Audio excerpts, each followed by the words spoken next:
Hi, today I would like to talk on love and emotion. What are the different topics under love and emotion? We will see one by one. There are different types of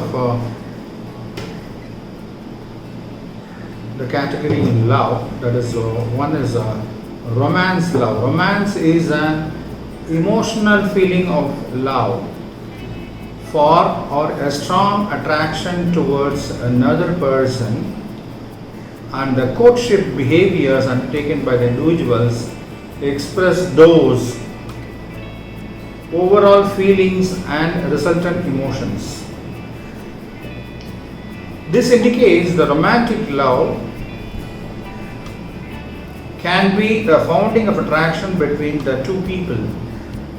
The term was primarily used by the Western countries after the 1800s, were socialized into love is a necessary prerequisite for starting an intimate relationship and represents the foundation for which to build the next steps in the family. Alternatively, although the emotions and sensations of romantic love are widely associated with the sexual attraction, romantic feelings can exist without expectation of physical consummation and be subsequently expressed. Historically, the term romance originates with the medieval history of chivalry as set out in the literature of chivalric romance. General definitions. Anthropologist Charles Lindholm defined love as any intense attraction that involves idealization of other with an erotic context, with expectation of enduring someone into the future. The origin of romantic love.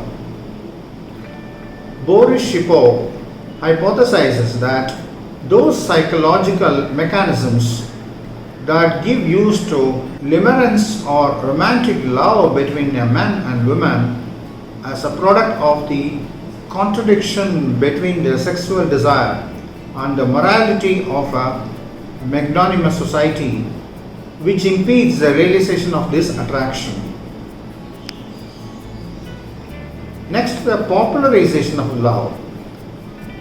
The conception of romantic love was popularized in Western culture by the concept of country love and chevaliers or knights in the Middle Ages engaged in what were usually non-physical and non-material relationships with women of nobility whom they served.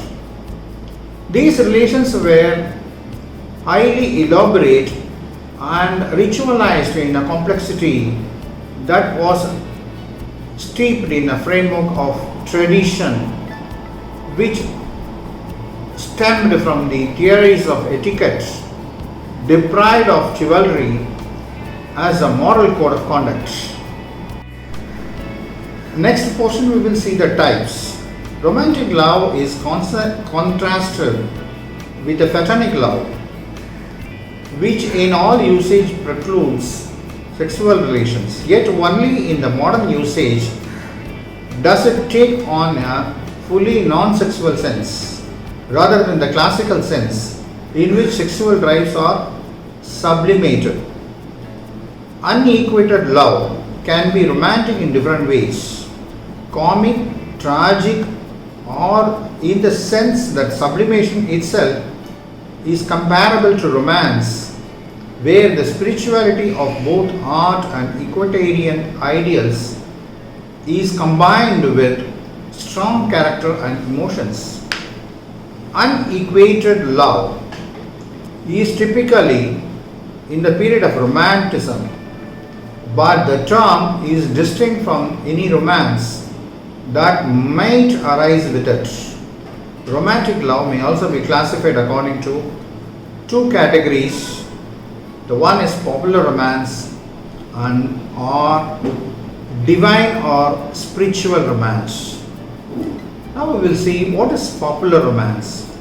Popular romance may include but is not limited to the following types: idealistic, normal, intense, such as the emotional aspect of falling in love, predictable as well as non-predictable, consuming, meaning consuming of time, energy and emotional withdrawals and bits, intense but out of control, such as the falling out of love, material and commercial, such as the societal gain mentioned in a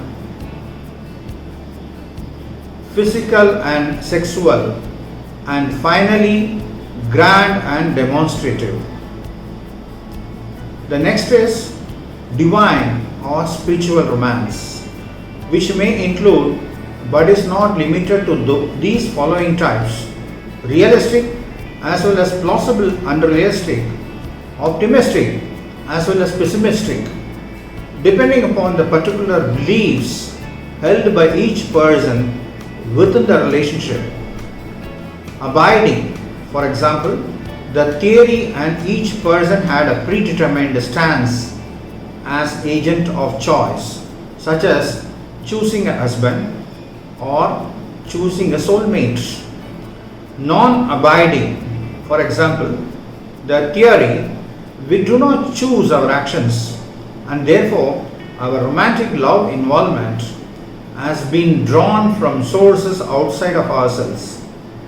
Predictable as well as unpredictable, self-control, such as the obedience and sacrifice within the context of relationship, of lack thereof, such as disobedience within the context of the relationship, emotional and personal, soulful, in the theory that the mind, soul, body are one connected entity, intimate and infinite, such as the idea that love itself or the love of God's unconditional love is or could be everlasting.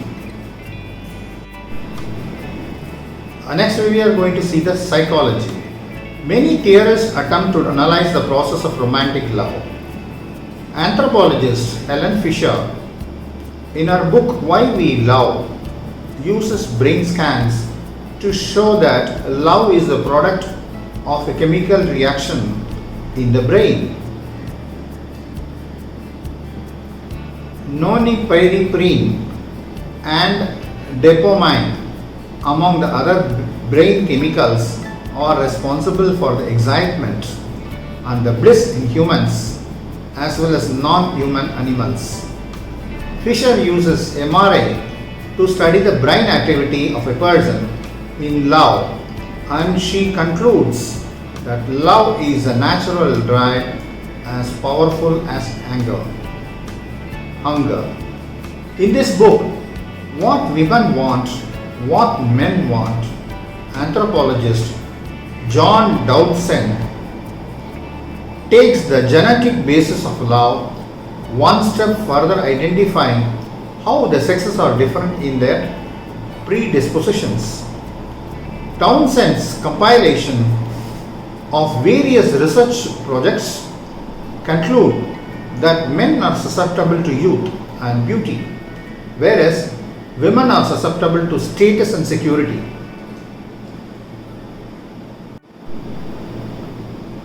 Next point we would like to see is love struck.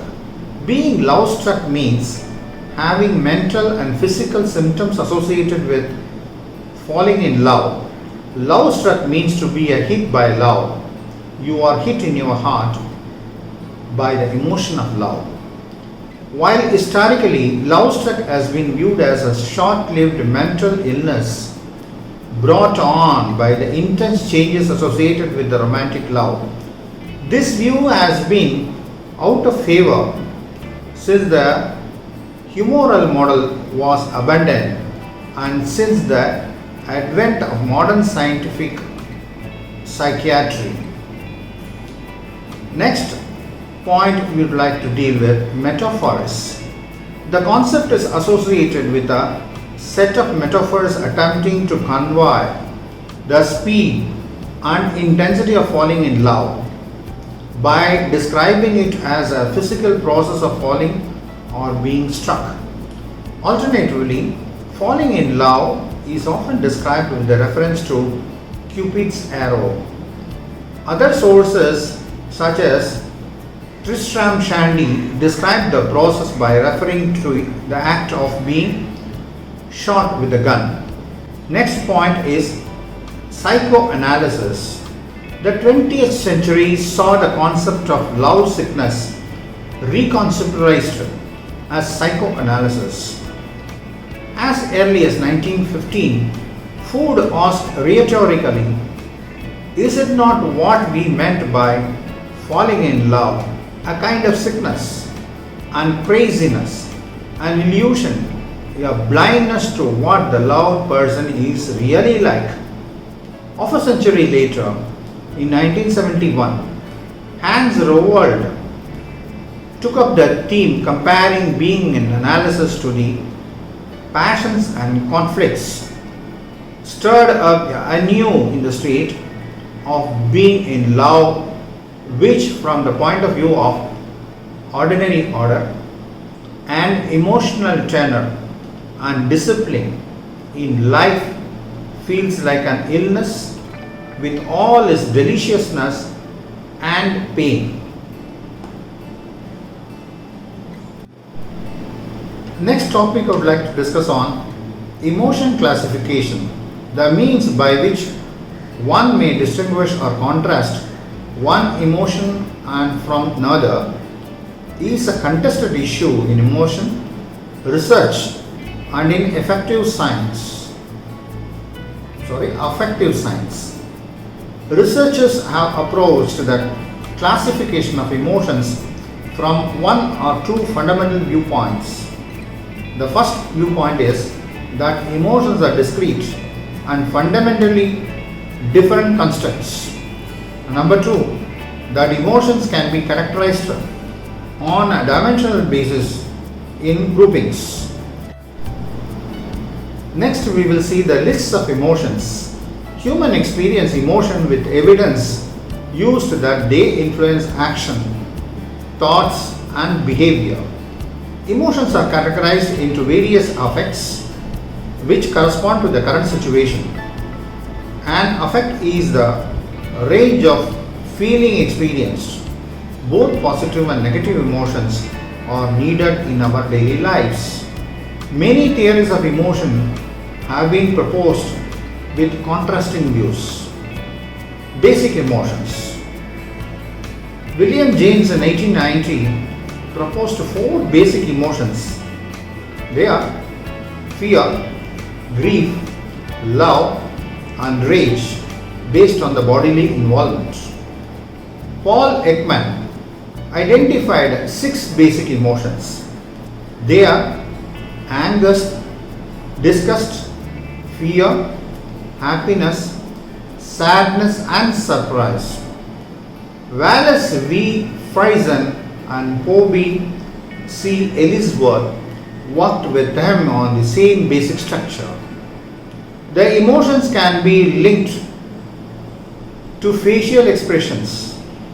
In the 1990s, Ekman proposed an expanded list of basic emotions, including a range of positive and negative emotions that are not all encoded in the facial muscles. The newly included emotions are amusement, contempt, contentment, embarrassment and excitement, guilt, pride in achievement, relief, satisfaction, sensory pleasure, and shame. Richard Bernice Lazarus in 1996 expanded the list of 15 emotions: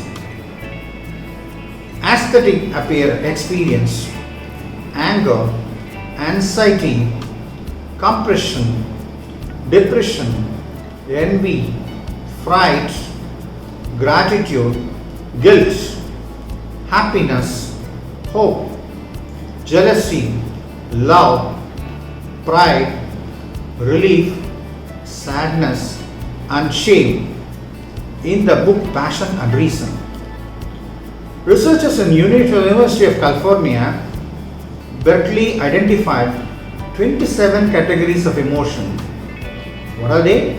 Admiration, adoration, aesthetic, appreciation, amusement, anger, anxiety, awe, awkwardness, boredom, calmness, confusion, contempt, craving, disgust, empathetic pain, entrancement, excitement, fear, horror, interest, joy, nostalgia, relief, romance, sadness, satisfaction, sexual desire, and surprise. This was based on 2,185 short videos intended to elicit a certain emotion. They were then modeled into a map of emotions. It's a mapping of emotions. Next comes the contrasting basic emotions. A 2009 review of theories of emotion identifies and contrasts fundamental emotions according to three criteria for mental experiences. What are they? Number one, have a strongly motivating subjective quality like pleasure or pain. Number two, or a response to some event or object that is either real or imagined. Number three is to motivate particular kinds of behavior. In combination of these, attribute distinguishes emotions from sensations, feelings, and moods.